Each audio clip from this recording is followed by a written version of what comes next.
दुनिया में 71% इलाका ऐसा भी है जहां कोई कानून नहीं है। अगर आज खुले समंदर में आपका मर्डर हो जाए तो पूरी जमीन पर एक भी ऐसी पुलिस नहीं जो इस क्राइम की इन्वेस्टिगेशन करने की पाबंद हो।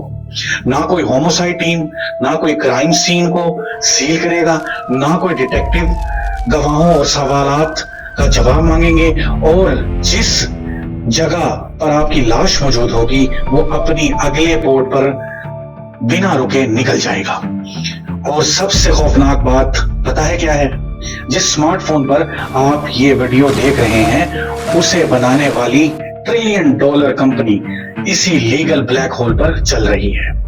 आप जो कपड़े पहनते हैं, जो गाड़ी चलाते हैं या जो चीजें खरीदते हैं, उनका 80% हिस्सा समुद्री कार्गो शिप के जरिए आप तक पहुंचता है। इसमें से अक्सर जहाज उन मुल्कों के हैं ही नहीं जिनका झंडा वो लहरा रहे हैं। ग्लोबल कॉर्पोरेशन ने समंदर के 71% हिस्से पर ऐसे अनरेगुलेटेड, बिना किसी कानून के मुल्क बना लिया है जहां किसी का बाप भी उन्हें नहीं पकड़ सकता। इसे कहते हैं द कोस्ट शिपिंग लूपहोल। सरमायादारी ने समंदर के अंदर ये आजाद वादिशी इलाका कैसे बनाया, इसे समझने के लिए आपको कार्गो शिप के पिछले हिस्से पर देखना होगा। इंटरनेशनल लॉ के मुताबिक दुनिया का हर जहाज को किसी न किसी मुल्क का झंडा यानी फ्लैग लगाना जरूरी होता है, और उस जहाज पर सिर्फ उसी मुल्क का कानून का इतलाक होता है। अब आम अकल कहती है कि अगर एक अमेरिकन कंपनी का जहाज कैलिफोर्निया जा रहा है तो उस पर यूएस का झंडा होना चाहिए, लेकिन अगर वो ऐसा करेंगे तो कंपनी को बहरी यूएस टैक्स देना पड़ेगा, सख्त लेबर लॉज मानने पड़ेंगे और मिनिमम वेजेस देनी पड़ेंगी। इसलिए कॉर्पोरेट लॉ ने एक शैतानी तरीका निकाला है, फ्लैग ऑफ कन्वीनियंस, यानी सहूलत का झंडा। कंपनी क्या करती है, पनामा या लाइबेरिया जैसे छोटे और गरीब मुल्कों को थोड़े से पैसे देती है और उनका झंडा अपने लाखों मेगा शिप्स पर लगा देती है। आज दुनिया के 40% से ज्यादा जहाज पनामा, लाइबेरिया और मार्शल आइलैंड के झंडे तले चल रहे हैं। और धमाके की बात यह है कि पनामा के पास कोई नेवी है ही नहीं, और लाइबेरिया की शिपिंग रजिस्ट्री अफ्रीका में है ही नहीं, और वो वर्जीनिया अमेरिका के एक प्राइवेट कॉर्पोरेट ऑफिस से चलती है। ये लफ्ज गौर से सुने, एक्सक्लूसिव ज्यूरिसडिक्शन, यानी मुकम्मल और तनहा कानूनी हक। मान लिया साउथ अफ्रीका के साहिल से 20 माइल दूर जहाज पर मर्डर हो जाता है। मरने वाला बंदा ब्रिटिश का है, कातिल फिलिपिनो है, जहाज का ओनर जर्मनी कंपनी का है, लेकिन जहाज पर झंडा पनामा का है। जब ये जहाज साउथ अफ्रीका के पोर्ट पर रुकता है तो लोकल पुलिस इन्वेस्टिगेशन के लिए जहाज पर चढ़ ही नहीं सकती।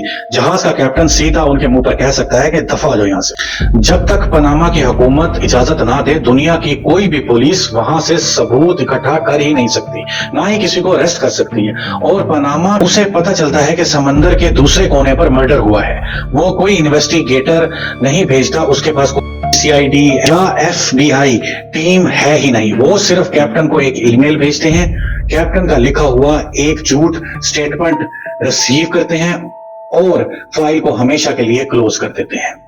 ये कोई फर्जी कहानी या किताबी कानून नहीं है, ये हर हफ्ते होने वाली एक खामोश इंसानी ट्रेजेडी है। समंदर में काम करने वाले हजारों वर्कर अचानक गायब हो जाते हैं और शिप की लॉग बुक में सिर्फ एक ठंडी लाइन लिखी जाती है, लॉस्ट एट सी, प्रिज्यूम्ड ड्राउन्ड।